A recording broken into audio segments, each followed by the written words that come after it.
What almost happened? You almost hit the car. You got to slow down. It's your shoes. You need to be covering the brake more. I saved you, but I won't be able to save you all the time. Squeeze your brake. Turn on right turn signal. Think of a better strategy. Okay, you stop. The pedestrian is there. She's carrying bags. Okay, you roll up. You're going to make your right turn. Go slow in your turn. Turn hand over hand. Better. Better.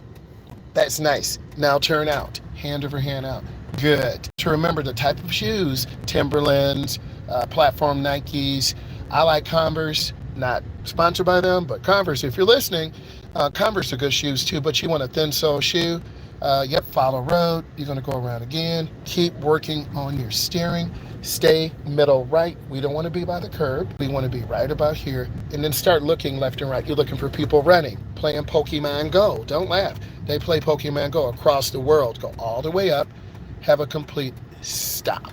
You want to look left. Nice. You want to look right. Now move forward. It's called showing the car. Keep your wheel straight because now cover your brake and turn. Hello. Turn. Nice. Gently accelerate. Good. You caught a little curvage because you're cutting it short, but we're here learning. This is a teachable. Nice turn out. Go down to the stop sign.